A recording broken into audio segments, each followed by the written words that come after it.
Monsieur le vice-président Gibelin, mes chers collègues. Puisque nous parlons infrastructure et équipements structurants, j'ai deux interrogations sur des sujets très précis.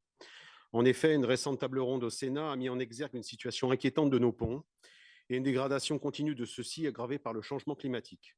Sur les 45 000 ponts diagnostiqués en France, 9 000 présentent des défauts structurels majeurs et 5 000 nécessitent des mesures impératives de sécurité, dont la moitié présente, je cite, des dangers immédiats.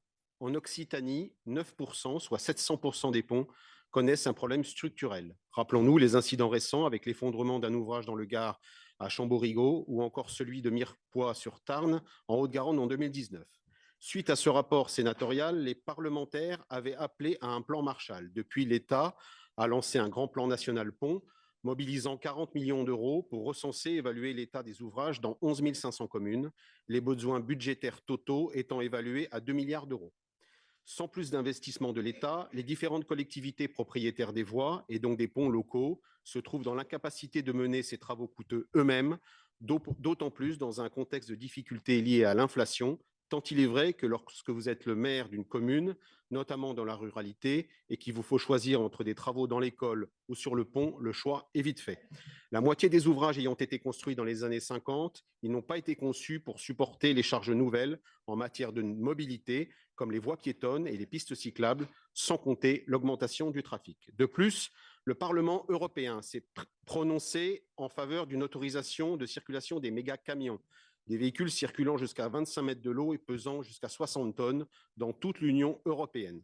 Si les défenseurs de cette mesure y voient un moyen d'émettre moins de CO2 en transportant davantage de marchandises en moins de trajets, le passage des camions plus lourds risque d'user prématurément nos routes et nécessiter une adaptation de nos infrastructures. Alors, face à ce constat, Madame la Présidente, avez-vous prévu un plan de soutien ou de partenariat aux collectivités locales ou territoriales qui se retrouvent à devoir financer de lourds travaux? Mon autre interrogation, Madame la Présidente, porte sur un sujet crucial pour nos territoires, à savoir le calendrier de financement de la LGV, qui, selon certaines rumeurs, verrait ses budgets, notamment sur les études, être décalés. Je vais donc tout mettre au conditionnel.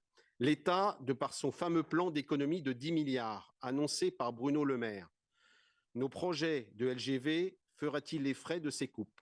Avez-vous obtenu des garanties et pourriez-vous nous rassurer quant aux intentions du gouvernement sur ce projet? Je vous remercie.